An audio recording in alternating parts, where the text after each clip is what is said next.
And that brings us to our next guest, and it's a delight to have on Tom Smith, who started off working as a coal miner, and as Bob told you, he became a coal mine operator and serial entrepreneur. He's also a farmer, and he's been involved politically, and he's running for the U.S. Senate, and it's a pleasure to have him on. Welcome, Tom. Thanks for calling in from the road. Oh, it's great to be on with you. And Bob Guzzardi is here with me. Well, people are just getting to know you. They've seen your commercials for the most part, which have been all over the airwaves here in Philadelphia. But can you tell us a little bit about your life story? And I know you have a tendency to modest, so for the sake of our listeners, please don't be as modest as you tend to be. Okay, Adam, I'll try not to be modest. I don't believe you. Well, I still live in Armstrong County out in western Pennsylvania. I still live in the same family farm that I was raised on, and I still farm that farm today. My wife, Sandy, and I have been married for 43 years. We raised 3 biological daughters, and then when they were raised, we decided we could and should do more. So we went through the Lutheran Youth Services and found a family of 4 in Texas and brought them up to our home, adopted them, and raised them. And that group together has given Sandy and I 8 grandchildren so far, and number 9's due in October. As a young man, I was a heavy equipment operator on Union coal mines. I would run dozer by day, farm in the evenings. And then in the mid-'80s, I decided that I wanted to try to start my own coal mining business, which, through faith, hard work, and perseverance, we were able to get that first mining company up and running. And over the next 2.5 decades or so, one company grew into several. And at the end of 2010, we were the 9th largest coal producer in the state of Pennsylvania, producing about 100,000 tons a month and employing about 130 people directly.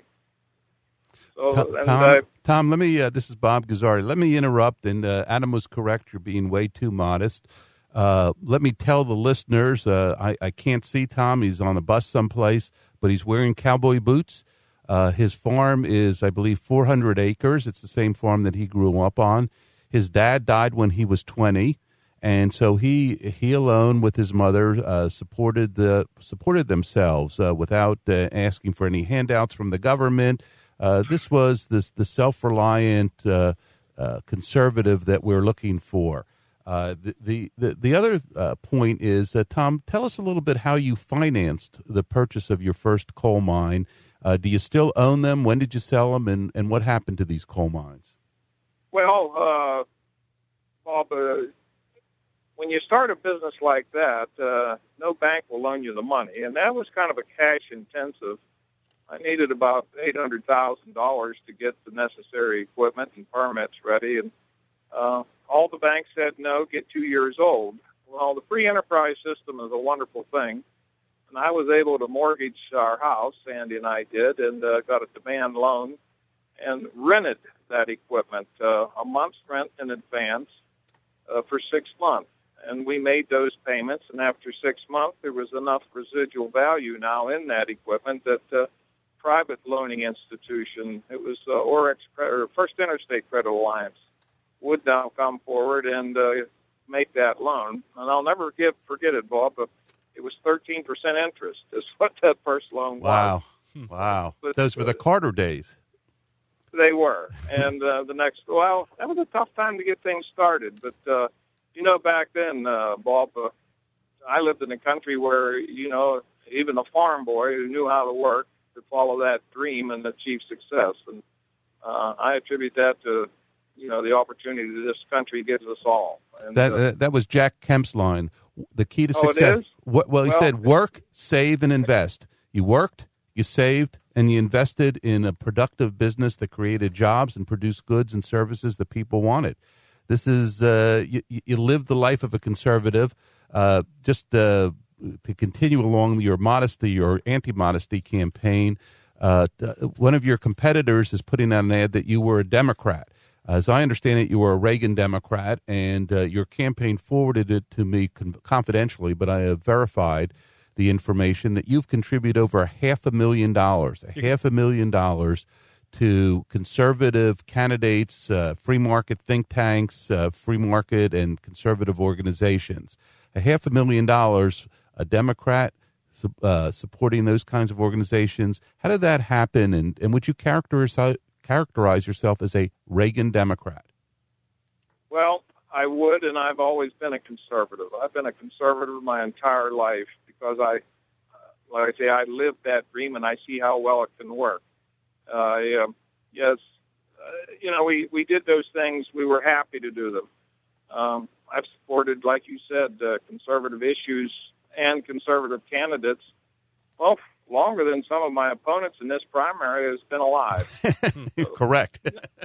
No, that's true. And, I know. We didn't, I just felt that's what we needed to do.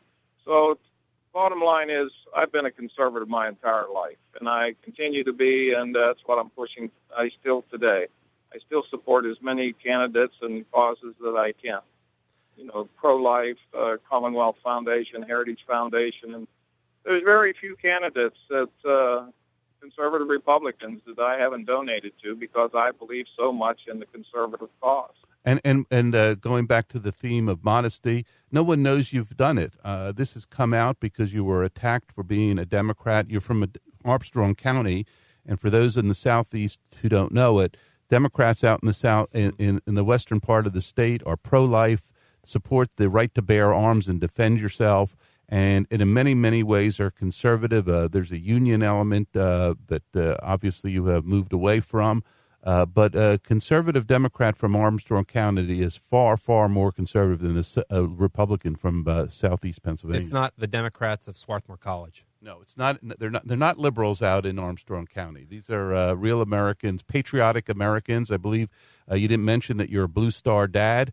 You have two of your children are in military service, for which we thank you and thank them. This is very, very important to many of us who remember, and you remember those days when military service was denigrated. Tom, let me ask you a question since we're on the subject of Democrats. We have a Democrat who you would be facing in November if you win the primary on April 24th. Why are you the best of the 5 Republican senator candidates to face Bob Casey in the fall? Well, I think I'm the best candidate to take on Bob Casey in the fall for a number of reasons. Number one, I think most voters in this state today like the idea that I haven't been a career politician. I don't want to be a career politician, but we need to send somebody to Washington that has a business background. A lot of people like that. And I think the big thing, too, is I think a lot of people, when they get to know me and learn more about me, that they have a trust, and I will not leave that trust down. Our children's future, in my opinion, is in serious jeopardy here. And that's the biggest reason I'm running for the United States Senate, because I believe that our children's future and their children's future is under attack here, as is freedom, and I decided to stand up and take that on. Well, let me follow up on that. First of all, obviously, Sam Rohrer is the only of the 5 candidates who has any sort of political experience, even though he was in the private sector. But there's one other major entrepreneur who has made a lot of money in the race, and that's Steve Welch. Why are you better than Steve Welch as the entrepreneurial success story? And he did it at a fairly young age. Well, Steve did. And, of course, I think Steve now he can read the polls, too. And that's why these attacks on me personally, being, something other than not being a conservative, which I am, is coming from Steve. And I would still classify Steve as a wannabe career politician.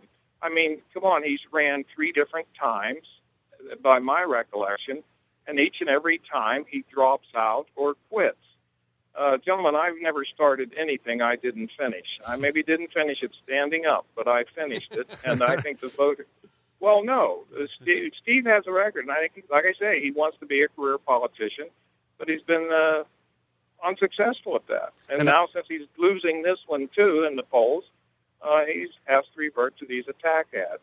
And the other point that I would make is that not only are you not a career politician, not only don't you want to be a career politician, but that Steve is supported by the Republican establishment. That's Brabender Cox, Tom Corbett, Brian Nutt. These are the insiders getting rich from government. The insider connection is one that is is hurting Steve badly. I think the fact that you're an outsider is to your great benefit, and Steve being an insider and a wannabe politician is to his detriment, and that's why you're doing so well in the polls, and that's why he's attacking you. I think so, too, and there's probably something else involved there, too. You know, I've spent my entire life as a conservative and helping conservative causes.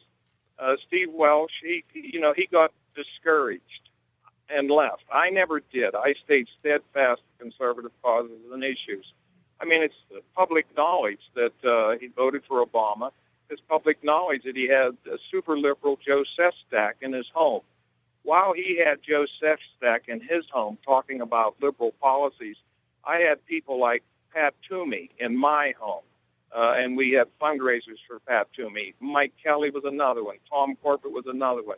No, I'll put my conservative credentials up against anybody. And I just want to point out something that I learned today. Steve Welsh was also the beneficiary of over $600,000 in a PIDC loan. That's a Philadelphia Industrial Development Corporation loan that was funded during the Rendell administration, funded by the Rendell administration. This is a tax-subsidized loan. This is not what conservatives for limited government stand for. Well, that really doesn't surprise me if it's true. I didn't know that. But I can tell you this, owning my farm, as long as I've owned that farm out there in western Pennsylvania, I've never taken a farm subsidy. I never believed in them. I'll do this myself. And, I'm just a farm boy that worked hard and did well, and I'm proud of that. That's a point, Tom, that I had not thought about, but there is a database of every person who has taken a farm subsidy in Pennsylvania. It's a government database. A group called EWG.org has it on their website, and I hadn't thought about it, but those subsidies are Republican subsidies, Republican welfare, and it's to your credit as a consistent conservative that you never took a government farm subsidy. Tom, not knowingly.